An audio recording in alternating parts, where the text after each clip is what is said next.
few weeks ago, I sat down with Ross from Lucina back here, and afterwards I got a chance to taste some of the food, and I got to say, if you haven't been in here, it's definitely worth the trip into Park Hill. You got to check it out. So to Ross and the team, thanks so much for having me in, and make sure to give us a subscribe and drop a comment for what restaurants we should hit up next. All right. Awesome. Erasmo, thanks for sitting down with me here. Thanks for coming in. Yeah, man, absolutely. No, I'm excited to kind of hear a little bit about your story, and it's always interesting for me when I kind of talk to people about this, when I've talked to people in the past when they're like a chef and owner. Sure. I think that kind of lends itself to a little bit more understanding of the business in its entirety and stuff like that. So I think this is going to be an exciting one. Yeah, no, thanks for reaching out and wanting to chat with me. Yeah, absolutely. And I'll forewarn you here, I've drank a ton of coffee today. Fantastic. So I'm a little jittery at the moment. Yeah. It's not you though. It's just the caffeine running through me here. Got it. I'm the same way, so yeah. Yeah. 3 o'clock Of the crash, business here it comes, yeah. Well, the first thing I'd like to kind of start off with is I'd like you to introduce yourself and also the rest of the team with Diego and Michelle, right? Correct. Who are the other two owners of the business here. Why don't you guys tell me about how you all linked up and how you started up this concept here? Sure. My name is Erasmo. I own Lucina Eatery Bar, named after my mother. She's still with us, but I have a lot of... Fortunately, yeah, no, it's good. Yeah. I just have a lot to... I have a lot of respect for her, and I wanted to make up for being a terrible kid. So there's that. But my business partner, Diego, he's also a chef. We both co-own and manage the space. And Michelle is a working partner who's holding down the fort right now, mostly at Create Kitchen and Bar, our first endeavor together, which is a recreational cooking school. And then, with the management team that we have here, Alexander Moon is our general manager, and Henry Otrix, our beverage director. We've been able to really flesh out the team here and build something nice for the people. Awesome. I love that. And so one of the things that I think is interesting about this restaurant specifically is that in Denver, there's no shortage of Mexican food and stuff, but you guys are taking more of an approach to where it's all Latin America, Spain a little bit, Caribbean influences. Correct. And stuff like that. What drew you to that style and that variation? And that's a great question. Ironically enough, or I should say coincidentally enough, we were almost an Italian restaurant. Lucina, could have been either or. Yeah, I read that. Yeah. There was one day where one of my chef friends came up and was like, "Hey man, there was this one dish that you had made. It was just rice and beans, and I want more of that. Why don't you just make that food?" And when I was talking it over with my partner, Diego, I was just like, "Are people going to actually want to go out to eat something as humble as a rice and bean dish?" And the answer was ultimately yes. Essentially what that question turned internal, and it was like, do we value our food as much as the French do? The way that because Italians the do. French cooking is very in depth. Yeah, It's got a rich history and stuff. It does, but not as rich as Latin American food. And it's not taking anything away from it. We're talking about Mesoamerican traditions before Columbus, quote unquote, sailed the ocean blue. Yeah. We then, so when we opened up, just kind of go off of this on this little tangent here. When we opened up, we were more continental friendly, meaning Spanish friendly. We had paellas, patatas bravas, croquetas, tortilla española, romesco, anchovies, all that stuff. And we started to see more and more of our sales and more interest in our more native indigenous foods to Mexico, to South America, Central America, and Latin Caribbean. So we decided to lean in on that while at the same time educating our guests in a non-preachy way, just more like, hey, by the way, none of this would be possible if it wasn't for Mexico. Yeah. Or Central America, or Costa Rica, or any of these areas where we're talking about the Olmecs and the Mayas and the Aztecs and the Incans and everybody in between. Any of the Latin American, South American. Exactly. Those indigenous people, they were indigenous. So we kind of tell a story of the Colombian exchange. I call it the Colombian theft, really, is what it is. It wasn't an exchange. Yeah. But where these foods were introduced to the old world, chocolate, vanilla, peppers, chili peppers, tomatoes. I mean, imagine Italian food with no tomatoes. Which was kind of the thing for a while, right? I mean, tomatoes are indigenous to America, right? They're indigenous to Mexico. Yeah. Yeah, the jitomate. Yep. Chili peppers, indigenous to Mexico and northern parts of South America. Corn, indigenous to all the Americas. Squash, indigenous to all the Americas. Beans, indigenous to all the Americas. All these like essential staples of like a diet and like of what Exactly. people eat every single day. Exactly same way today. So to go back onto the question of like what made us do this type of food and not just focus on Mexico is because Mexico, Central America, and South America all shared these ingredients in a way that grew into these large civilizations that helped them grow into these large civilizations. The lands were here in the Americas, so they decided to, like I said, steal all those things, take them back. Then they come back on the second voyage and start planting their own stuff: sugarcane, citrus, onions, garlic, wheat, the rubber plant, things like that.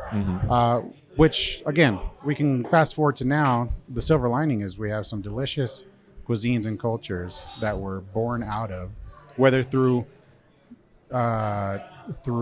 being forced to, like Cubans. Yeah. Like, let's not forget, African Americans were brought here, or I should say, Africans were brought over here without any type of consent. Yeah, it was just a straight up like, all right, you're on your way now. No, they're just like, hey, get on this boat, and they're just like, no, we don't, we're good, and then they forced it, and then the same thing. So the Americas and the modern world that as we know it was built on the backs of African slaves, indigenous slaves, and then in the 1800s Chinese slaves, and it was just a lot of slavery. A lot of awful things for like the majority of history. For the majority of it. And but like I said, Cuban cuisine wouldn't be what it is without that strong African influence. Puerto Rican cuisine, just Afro Latinos wouldn't be. And that's kind of where that exchange, like you were saying, comes in. Like initially, it was more so just kind of stealing those, but then later on, there was an exchange a little bit. Again, it wasn't necessarily an exchange. It's more just they were just using their goods. Yeah. And the fertile indigenous lands that were taken care of by the natives for millennia before Columbus but accidentally ran into this place, fed and kept healthy multitudes of people and cultures. And some of those traditions and foods are still used the same way today. So to go back onto the question of like what made us do this type of food and not just focus on Mexico is because Mexico, Central America, and South America all shared these ingredients in a way that grew into these large civilizations that helped them grow into these large civilizations. And I wanted to make sure that we didn't ignore where our food came from and why it has these certain influences. So again, going back to like Italians not having tomatoes or even pasta, that was a Chinese invention.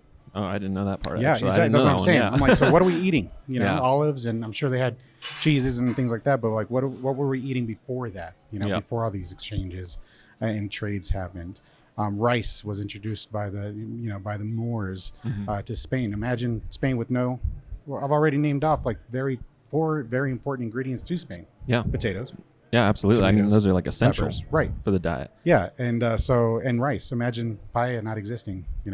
It's one of those things where we wanted to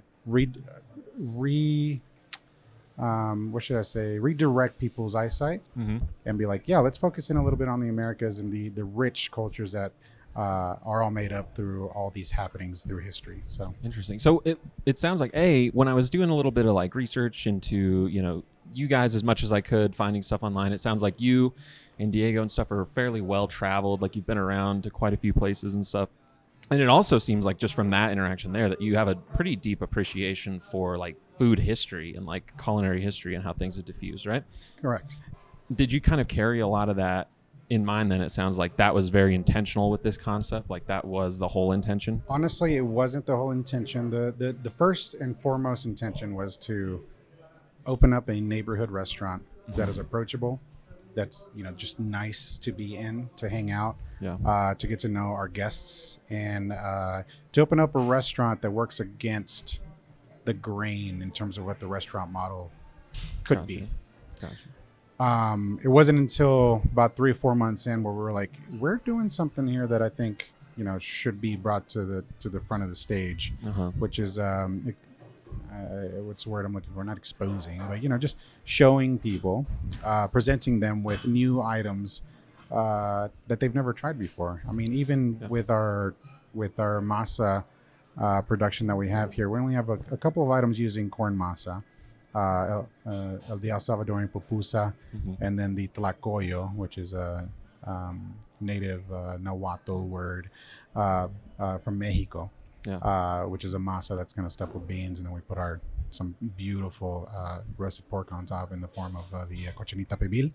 Hmm. But it was once that was happening, we're like, oh, this is pretty fun, because people are actually stopping us and asking us, where does this dish come from? What does that word mean? I've never seen it before. It's like a really inquisitive kind Yeah. of interaction with the guests Exactly. and stuff like that. Yeah. So we're just like, you know what? They're enjoying these flavors. Why wouldn't they? Yeah. You know, they've been tried and true for, again, millennia. Hmm. Where, you know, going back to the French cooking commentary earlier, just like, yeah, if French cooking, yeah, someone decided to write this down Yeah. and make it the rule. This is French technique, and these are the way you cut, and this is the way you do the things. sauces Exactly. and stuff like that. Yep. They're not taking anything away from that. Hmm. However, because no one decided to write this stuff down in Mesoamerican times, Yeah. and we're still making tamales and moles and tortillas and all these things the same way the natives It's were. tried and true because people love it. It was Right. passed down. But it passed down through generations, Yep. exactly, Mhm. through teachings, Yep. instead of it being written. And he was like, "Here's the culinary Bible. Follow this, and you'll be able to cook anything." Mhm. Yes and no, So, For sure. so yeah, it's turned into a little bit of an education piece. But the first goal, and always the first goal, is making sure our guests are leaving happy, including internal guests, meaning the staff. Yeah. So And I kind of read online, and I think I listened to a video with 9 News where you like really put an emphasis on like making sure you take care of your staff and how important that is to the whole experience. And I think oftentimes, especially if it's someone who hasn't owned a restaurant or something before, that's a element that can be very overlooked. You know what I mean? yeah, I mean, the industry in general is really hard to keep sustainable. Mm-hmm. In terms of keeping your staff happy and making sure that there's equal pay for all the working parts of the restaurant or the industry. One thing that we've done to help mitigate is the 5-day work week. Mhm. A lot of the rest of the civilized industries, if you want to call them that, Yeah. they're on 5 days. Yeah, your we're- office buildings, Yeah, your exactly. retail, yeah, whatever exactly. it is. So yeah. we have this is our 9 to 5 mentality. Mhm. So we, on our 2 days off, we're closed on Sundays and Mondays. Everyone just they leave their laptops here at work, or especially if they do some admin stuff, they'll leave their knives here, and they come back on Tuesday fresh and ready to go for the next week. It's been working out fairly well. And another thing is just like that kind of leads to the not taking work home with you type of mentality. And I try to do the same, because I mean, I've had, this industry's definitely been a friendly and not so friendly one to me. I've had 4 back surgeries from wear and tear. Oh, jeez. Yeah, no, it's pretty intense. The last one I had in 2018, right before we opened up Create Kitchen and Bar. But it's by not being open 2 days, by putting that on all the email sign offs, like, this is when we work, Tuesdays through Saturdays. You'll be able to reach me between these hours, and that's it, and you follow your own rules. It's worked to a little bit more of that work-life balance. Yeah. Yeah. It gives you a chance to kind of rest your body and rest up your mind. You're probably performing at a little bit higher level or a little bit sharper level those days that you are on, right? Yeah, that's what we're trying to do. Yeah. And I think at a year and a half in, I always knock on wood, because we're never going to be complacent with the work that we're doing. We're always striving to do better. I mean, just looking at my staff today, there's a couple of them that this is their Monday, because they wanted to take a 3-day weekend, and I'm just like, yeah, go right ahead. Yeah. We're fine. All right. And they come in, they're fresh, they're ready to go, and they're gung ho. They're just like, they came in and was like, where you want me? And I'm just like, that's such a great question. Thank you so much. I want you here, but I need you here. Got it. Say less. And I'm like, okay, thank you so much. So Love it. It's Sounds a nice, like you have a very communicative staff then on that. yeah. I mean, that's something that had to be trained into it too. I mean, something that's bad in the industry, or has been bad, was definitely building the resentment, the animosity between your coworkers and staff, your team members, those that are above you in ranks or whatever it may be. And here we try to make sure we instill an open book policy, where we're just like, talk it out right then and there.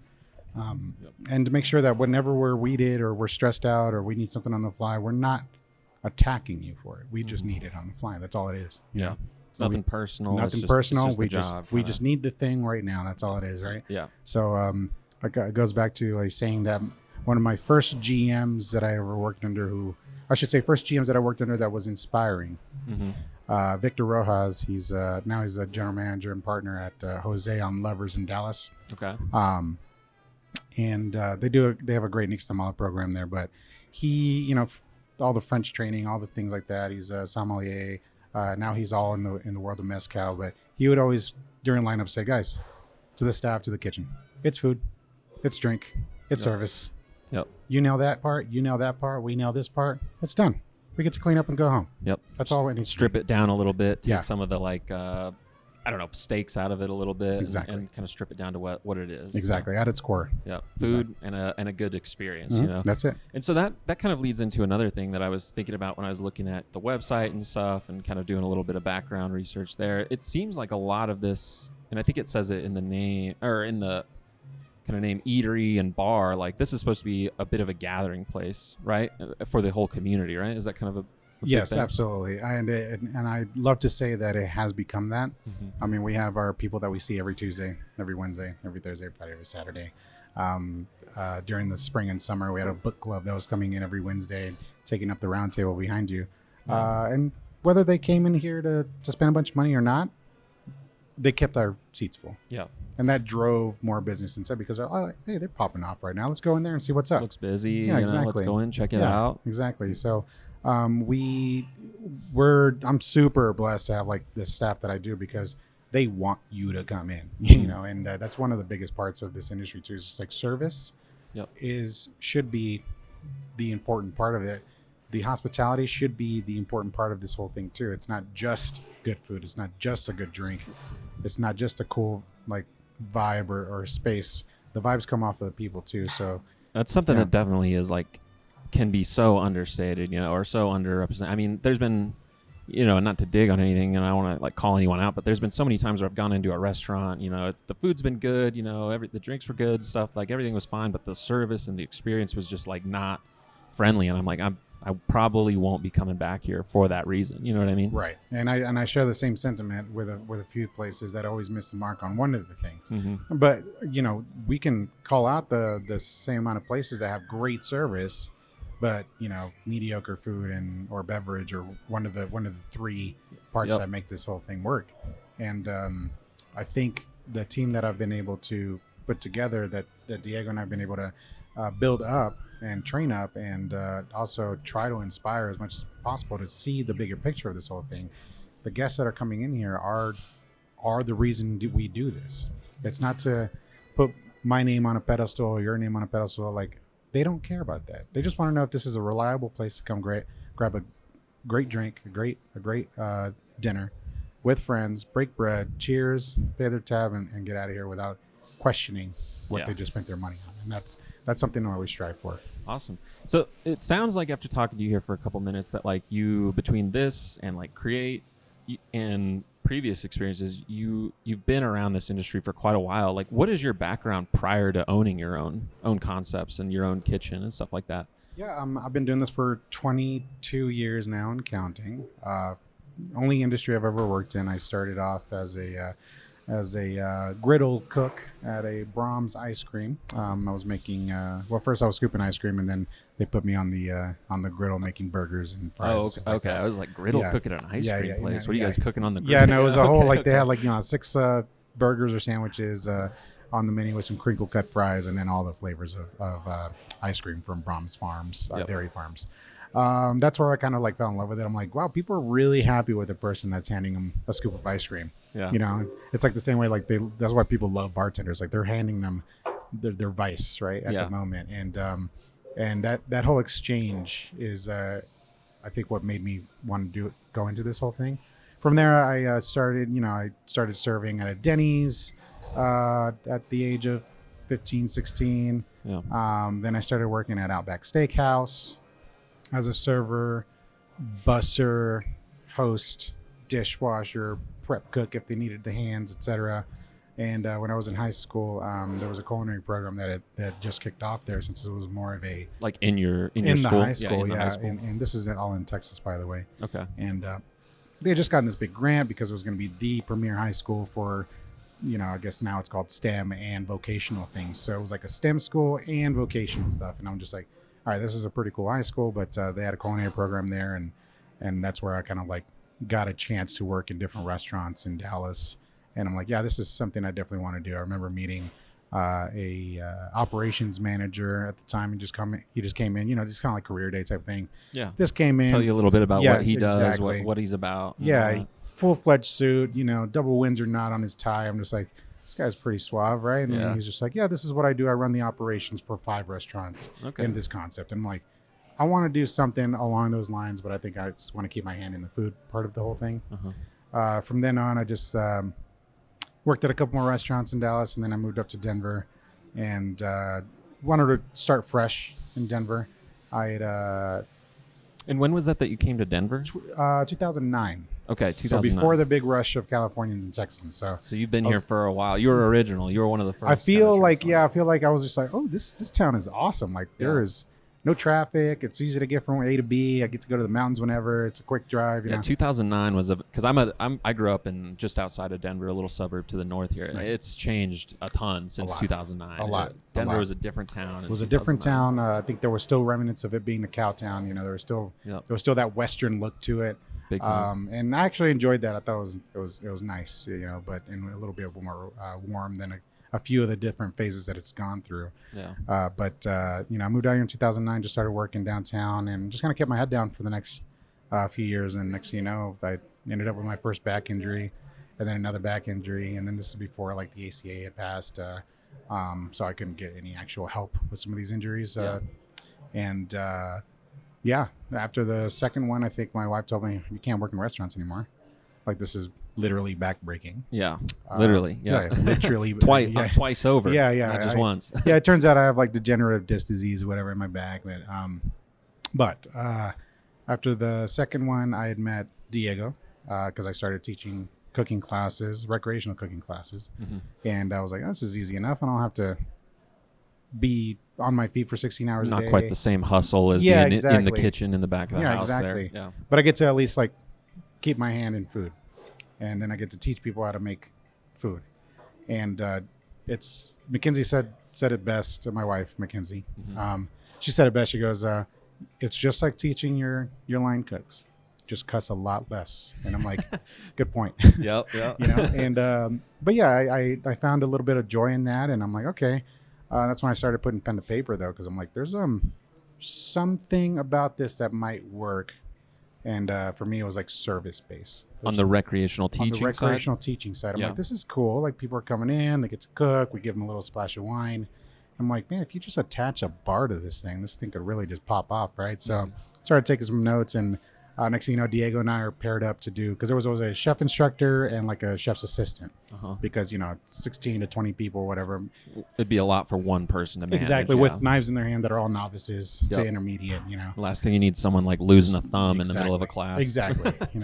And people started requesting us because we were just having a blast at these things. And anyway, he notices me taking some notes, and he's like, "What are you working on?" I'm like, "Oh, just putting some ideas together." And then that's where Mackenzie, she's like, "You should open up your own. I think you got something special there." And then Diego just asked me one more time. He's like, "Whatever you're doing, I want in."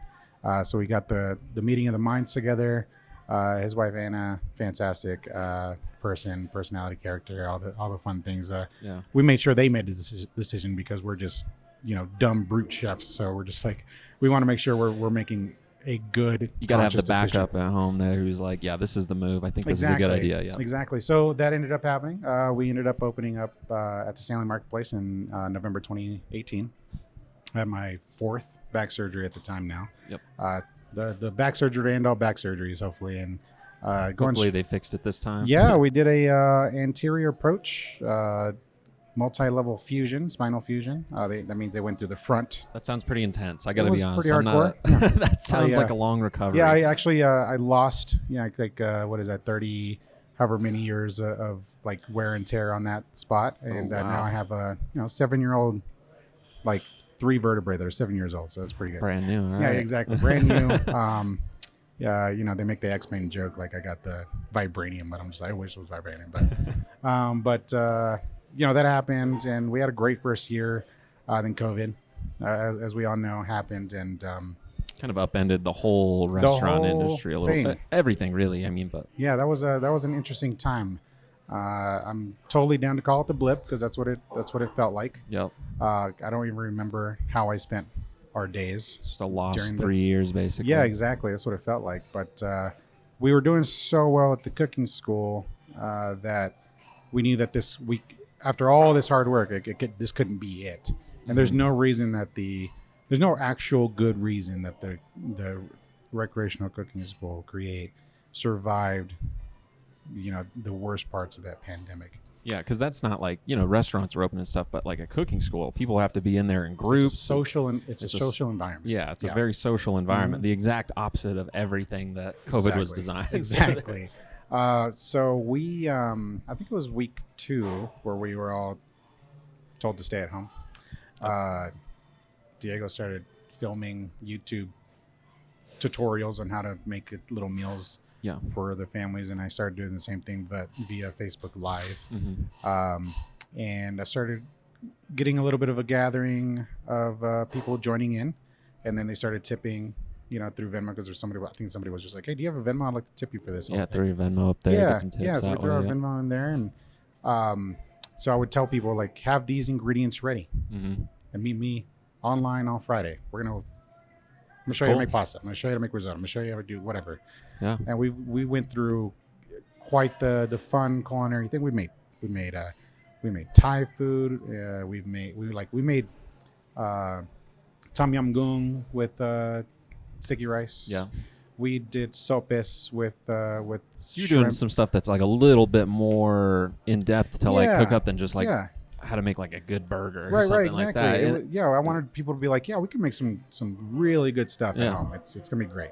Yeah. Pasta bolognese, chili, mac and cheese for the kids. We did cookies. Cool. I just spent a whole week trying to perfect the cookie, and then I was like, meet me on Saturday morning. We're gonna make some cookies, and everybody loved those too. I love that ability to be like adaptable too to kind of the situation and take it to the online at this point, format. it was mostly that helped me mentally. Yeah.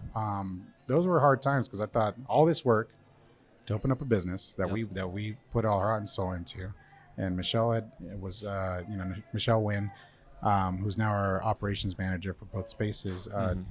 She left a corporate job to join us and kind of see where this thing could go. Yeah, took that gamble to kind of jump in with you guys. Exactly, and that's exactly what it is. Yeah. It's a risk versus reward type thing. It's a gamble, and just for it to be upended because of a damn viral strain. I mean, that's terrible. Yeah, right? No, that's not a situation you want to be in, especially as like someone who's partnering up with someone like you said who put their kind of life life on the line a little bit. Exactly, not to be dramatic. No, but that's what it is, Yeah. and it's that's the type of decisions that will weigh me down because I'm like, each decision is going to make or break this whole thing. It's our livelihoods. It's all that. So it wasn't until somebody had asked for a private class for up to however many people that I'm like, there's a way to monetize this whole thing. This is our answer right here. So I took it back to the team. At this point, they were about to open up the doors again. It's like spring or something like that. I'm like, let's invest in some camera equipment and microphones and this whole thing, and let's see if we can do virtual cooking classes in real time, where people can grab their cooking kits, bottle of wine or booze, whatever, because at this time it was a free-for-all, right? Yeah. And take them home via curbside pickup or whatever, and log in, and they actually get to speak up, ask us questions in real time, but at our space, so they can see that this is a full-blown thing and not just me at home. Not just someone at their house doing like a cooking class. Correct. Like you have the whole. That's awesome. Actually, Yeah. That's a really really cool. Yeah. Yeah, concept. it was really really cool, and we used some of the first grants that went out to invest into that because we didn't know how long this was going to last. And then there was the emergency disaster loan that was being honestly given out. Yeah. 30-year terms for such a low interest rate. Yeah. Who wouldn't take it? No, I mean, I work with a lot of restaurants, and most of them took it. Yeah. Yeah, of course Most they of them. did. Yeah, Of why course. And for me, I was like, I don't know if we're going to need this yet, but let me just put in the reserves and see what happens. Mm-hmm. Fast forward a year, this thing has come back, right? Like, Yep. it came back again in the early 2021. We're still rocking and rolling with these virtual classes. We had brought back some in-person classes, but at half capacity. But it's still leaning into the virtual side exactly. as well, kind of best of both worlds a little bit. Exactly, and especially over the holidays, like we were doing like corporate events, like for up to like hundreds of people, Nice. all picking up their things in vans. Freaking awesome, man. No, it was intense. Yeah. It was really was, and like the whole space had turned into like this. What do you call it? like a big studio for you there. Yeah, it was a something. studio, and it was a like a warehouse because people were just grabbing their boxes. Like I said, we filled up a van for I forgot who it was. I want to say it was Comcast or something like. But they were just doing this whole virtual cooking class, and let us get 100 orders in the box here. Yeah, exactly. And everything's already portioned out, so I didn't have to worry about it. It was just more about techniques. Yeah. But we started doing pop-up restaurants in the space where Diego and I were just like, we need to get this cooking bug out of us because we haven't been able to do it, right? Yeah. So we started been able to serve people. Yeah, exactly. Which is, I think, the hospitality bug is what I would call that. And so we started hosting like social distance dinners. Our tables were 6 feet apart. We put 2 people here, 2 people there, 2 people there, 2 people there, etc. And at the bar, make sure you match up with the guidelines, but still get that in-person experience at a restaurant. And they were all themed. So the first one was Italian, and the second one was like the American South. Then we did French, and then Latin America came by, right? And the Italian and French and Latin America were the top 3, where people were just like, "Holy moly, you guys I really know what you're doing." But it was one tug on the shirt where they're just like. The Latin American one where they were eating the pupusa, and they're like, this needs to be a thing. I was like, oh no, you can definitely get a good pupusa. Yeah. Go to Pupusa Paraíso. It's right off of Chambers or whatever, and they're just like, no. In this type of aesthetic and ambiance with service, this needs to be a thing, the whole thing. Yeah. And that's where we started kind of put pen to paper. We're looking at the IDL money, the emergency disaster loan, which is like, or it's supposed to not be used for growth, but it is a loan. Yeah. Yeah. You paying it back. Paying it back. Yeah. As long as it's done legally. Why not? Let's just figure that part out. Yeah. And one thing led to another. Lucina's born. So here we are. Yeah. I love it. Cool. And so how has it been? So you guys have been here for a year and a half, right? And how's the reception been since then? The reception's been fantastic. The neighborhood is really... really happy that we're here, and we're happy to be here. Like I said earlier, we're super happy to see repeat faces, see our guests come in, get to know them by name. We're a small capacity restaurant. I mean, we seat 60 on the inside with an additional 16 outside whenever the patio's open. When it's not a rainy day like today. Yeah, exactly. Yeah. And even when it's raining, like in the spring rain, people sit under there still. It's because we have that awning, so it's pretty nice. But it's been great. At first, I think people were a little hesitant because we moved in to an already established restaurant block. I mean, we had tables next door and neighbors across the street and cake crumbs and then I think people were like a lot of things that are already established. Like have been here, and a lot of people are coming here already for those things and for those restaurants and eateries. And I don't know if they thought we were trying to weed them out or anything like that. I'm like, no, this place has been empty for a long time. Like, why not we just solidify this block as a dining block, as a place to come out and eat for the neighborhood, not necessarily like a downtown destination. Yeah. And this is like a very different concept too than some of the surrounding stuff. Oh yeah, it really is. Yeah. But there's no, like, I just feel like having to go travel to downtown or go through, like, especially now because of the traffic and the, there's a lot of choke points to try to get into the nice dining spots in the downtown, whether that be Low High or Rhino or like downtown. Yep. Even South Broadway it's hard to get to sometimes.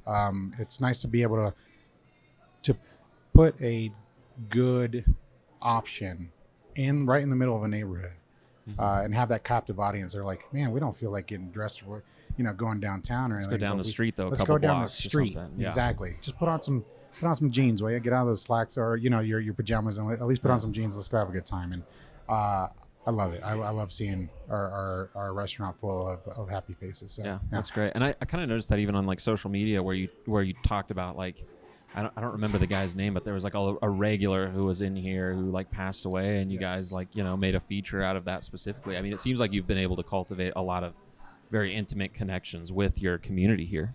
Yeah, that's what I think dining should get back to. It's an open door, uh, hospitable exchange. Yeah. It's you are coming in here to spend your money. That's what it is, right? Like we know that. There's no ifs, ands, or buts around that part. But Yeah, you're not trying to hide the part, no, the fact that this is a business. this is a stuff. business. We just happen to enjoy it.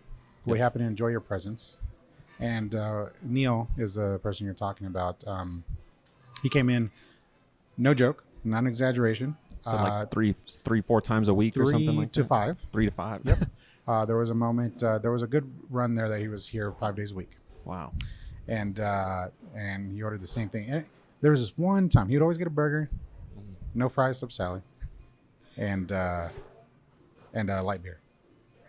And I was like, "You always come in for this burger?" He's like, "The burger is something that should be saying about," is what he said.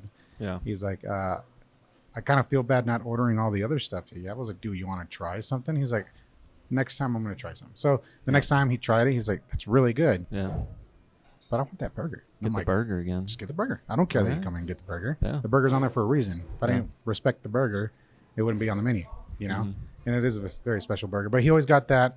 That was the only one time that he ordered off not the burger, and he was Coerced disappointed him with into himself. trying one different Yeah, thing. yeah, and he was just like, "Oh, just get the burger." Well, next that time." kind of goes back to like you were saying, the whole neighborhood aspect of it. It's a place where you can find something that you just really enjoy, and like, that's going to be there for you. Yeah. Yeah. Yeah, and unfortunately, there was didn't see him anymore, and we're like, okay, he's either traveling or is with his family or something like that. And then his family ended up coming in a few months later, letting us know that he had passed, and, Oh, man. and thanking us for having him be a part of the family here too. So Yeah. it was a special moment for sure. That's awesome. That's really, really cool. Like you said, I think a lot of places don't have that. It's something that's kind of missing from a lot of restaurants and a lot of like, I don't know, hospitality scenes in general. Yeah, it turns into a transactional thing, and that's something that that transactional and hospitality don't go hand in hand. No, They can they're like polar opposites. they're polar ends of opposites. it. Yeah. Exactly. I always say customers are there to buy a T-shirt or whatever like that. It's like when that person is super helpful Yeah. in buying you that T-shirt, you're like, I'm going to come back here and buy my shirt again, right? That's what brings you back, that hospitality part of the thing. Yep. But I think everybody that we have on the team really believes it, which is why I think you notice in some of the reviews, like we do go out of our way to make sure that you're happy and to make sure that you're enjoying your meal. If you don't, if there's something you don't enjoy, that we either rectify it, or if it's just not for you, then we just admit it. We just say, maybe it's not for you. Maybe this spice palette is not for you. Maybe this is what you're expecting. I remember getting a review that said worst Spanish food out there. I'm like, we're not Spanish. All right. There's a couple of Spanish dishes. Yeah. Yeah, but Yeah. we are not a Spanish restaurant. I hope that you'll come back and try our Latin American restaurant with those Spanish influences. Yep. Now with But the we're right- not a Spanish restaurant. restaurant, We're right. not trying to be boxed into any one of Correct. those specific Right. cuisines. Yeah, and I will say this, jumping onto that, the whole thing, like boxing it in. There's people that call us kind of a fusion, and I'm like, we're not fusing anything. Mhm. Every dish is representing a country. Yep. And with respect. It's not like you're doing like a Cuban Brazilian Whatever, crossover yeah, or exactly. whatever. Yeah. There's none of that really going on. Yep. For example, our arroz con pollo, Mhm. Puerto Rican style. It's arroz con habichuelas, which is a pigeon pea Mm-hmm. cooked in sofrito, Okay. and then the arroz con pollo, the chicken is cooked into the rice, right? Mhm. At the same time, we do a fun little thing where we kind of confit it and use the fat, and then we fry the thing. But anyway, it's very Puerto Rican in palate, in presentation, in flavor, all the things. And anytime some of our guests come in, and I know where they're from, because our people will make it known. By the way, Yeah. I'm Mexican. I this is the stuff that I know, or I Yep. come from this specific part in Puerto Rico. Like, you gonna put that on the menu? Like, yeah, we're gonna put it on the menu. Yep. And here it is. And then they taste it and they're like, All right. This is legit. yeah. Yeah. And my favorite commentary is like, this reminds me of, and then I'm just like, you don't have to say anything else as long Yeah. as it's a good thing.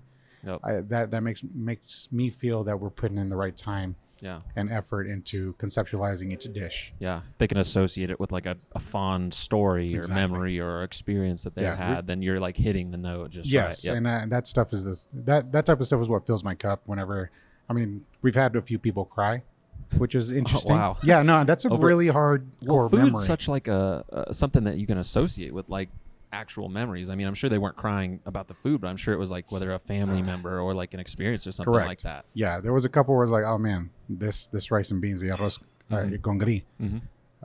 This takes me back to my grandma, and he was sitting right at the table back there, and you're just like looking away. I'm just like, it's all right, man. Like just let it out. Just let it out. We're here. Yeah, you know, that's awesome. And yeah, it's really cool. It's a pretty cool feeling to be able to instill that type of memory and type of response to food. And I think it's as long as you're telling a story with your dishes, I think people really be willing to read the story. Yeah, exactly. That's awesome. Yeah. Cool, man. Well, yeah, we're kind of cruising along here. You know, we're deep into it, man. That was a quick 40 minutes there. Flew by. So I'll kind of start wrapping. No, not at all. You're perfect, man. It's gonna be great.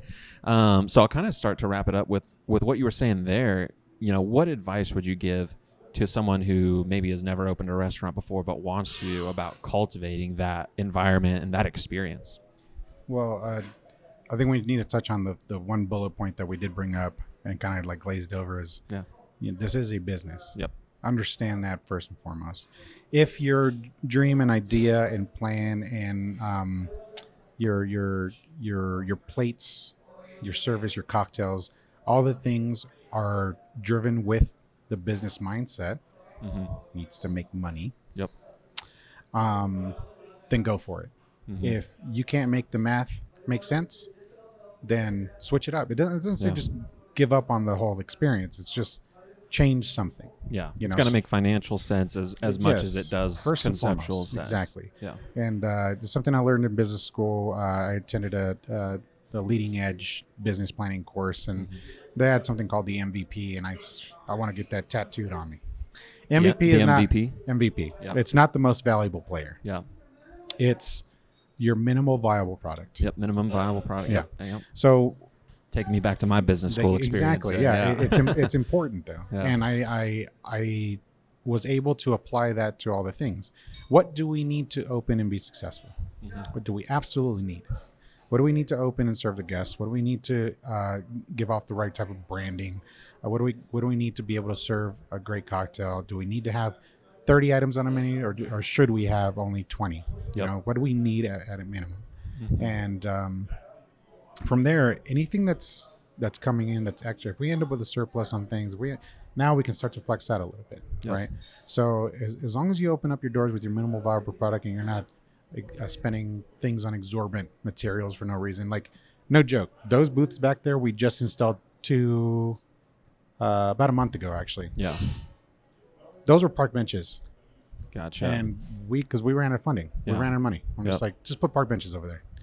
So we bought $50 per piece park benches that lasted the better part of a year and a half. And then all of a sudden they're starting to get a little sketch, right? Yeah. A little suspect. They're about to fall in the middle and things like that because they're not made for people to sit on day in, day out. Yeah, exactly. Scooting in and out of it, different weights and all that stuff. They were just small park benches that were used for like home use, so it was a quick, easy fix. And then with this, we're like, hey, we have some surplus. Let's now put in a nice long banquette, and later we're going to put some cushions on there, and then we finally have our actual seating the way that you would want it and envision it and stuff. Exactly. But you didn't have to start with that, which I think is something that, from what I've seen working with restaurants, is an easy trap to fall into, where you're like, all right, we got to do 110% right out the gate. Correct. And then you end up having a bunch of menu items that no one's ever ordered. Correct.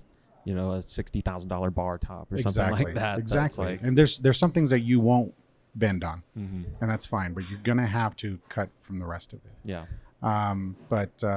Start with your MVP. From then, build your dream around the MVP. Get your doors open, and from there, if you're making money, make the math make sense. Make the math. Yeah. And this then math ain't mathin'. Yeah, exactly. Yeah. And if the math works, it should be applied in real world. No, that's great. That's really good advice. Yeah, actually. That's all it comes down to. Even, and not to say that it's been an easy year and a half. Absolutely not. this is a fairly transparent podcast, I think, right? Yeah. The I would hope it'd be. You know, we're just starting off. So yeah, I mean, there was a moment there where like we are losing money. Yeah. What is going on here? Was that in that first 4 or 5 month kind of Yeah, period? it was around the 6 months where 6 months? we had gotten a little comfortable because we're like, man, look at this, we're doing the thing. Yeah. But with the more money that we were making, the more problems we were having, right? More money, more problems, Yeah. right? There's a truth behind that, but it was essentially the more offerings we were having, the higher our expenses went up, even though the revenue looked great. Yeah. Right? We just weren't necessarily accounting for the extra that it took to produce. Yep. So we started realizing that. Hold on a second. We got to let's scale it back. Let's back it up. Yeah. Just back it up. Yeah. Back it up real quick.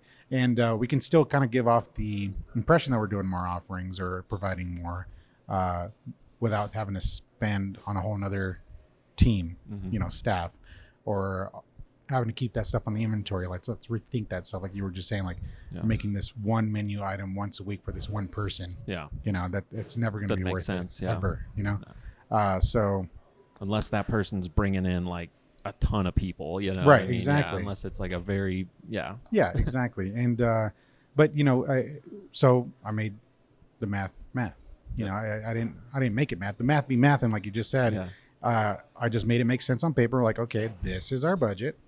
Let's stick to that. We can do all the fun stuff still, as long as we work within these lines, right? And don't leave the lane. Yeah. Once you find your lane, cruise down that. You can push your limits a little bit and see how far you can get into the fast lane, whatever, and then kind of see, all right, this is the threshold. But you don't want to veer off the road too much. Exactly. You know what I mean? If things start getting a little rocky, then you got to course correct. Exactly. There, yeah.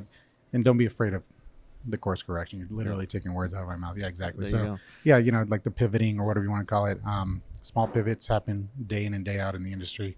Just do the thing. Follow your trends. Follow the trends. Pay attention to those around you, and especially if you're opening up a restaurant, make friends with your neighbors. Always. Huge. Yeah. Two huge pieces of advice that I that's can do not go understated. I think for sure. Yeah. Yeah. I mean, why wouldn't you want your neighbor to be busy too? Yeah. And the person across the street from you to be busy too. Yeah. Kind of one person eats, we all eat kind of thing. Exactly. Well, let's all get 2 plates after this. You know what I'm saying? So but that's all. That's the advice I have. Cool. Right? Yeah. Love that. And then the next question that I'll lead into here before we kind of wrap things up is, what is your favorite restaurant in Denver that's not yours?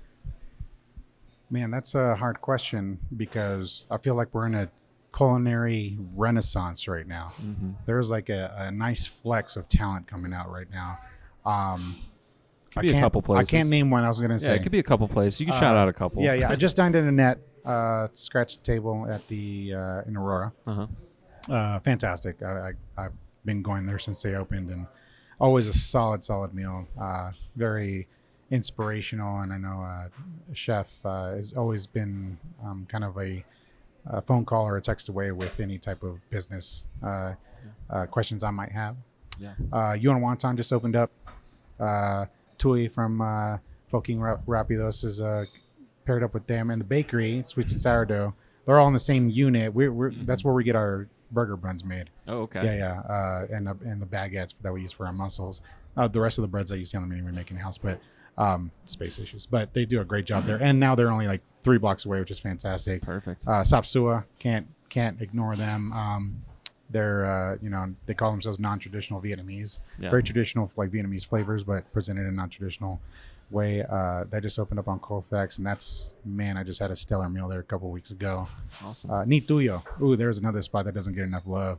Ni Tuyo is like, they're doing Mexican food like just done right. Their ambiance of service, the music, the vibes, food's just phenomenal. Too many to count almost, though. Yeah. Oh, that's like 4. I can 4? do one more maybe, but those are the top 4 then. Those are maybe? the top 4. Yeah. Love I'm it. like, I have a hankering for all of them right now. So Perfect. Well, I'm gonna have to check a couple of those out because I haven't been to all of them. So awesome. Absolutely. Well, thank you so much for the time. We'll kind of 50 minutes. I think that's pretty good. I think we covered a lot of ground there. Awesome. I think there's some good stuff in there. So yeah, thanks for having me on your podcast. yeah, absolutely. Thank you so much for being down, and excited to get in here again sometime. So, Awesome. Cool. Yeah. Well, thank you. All right.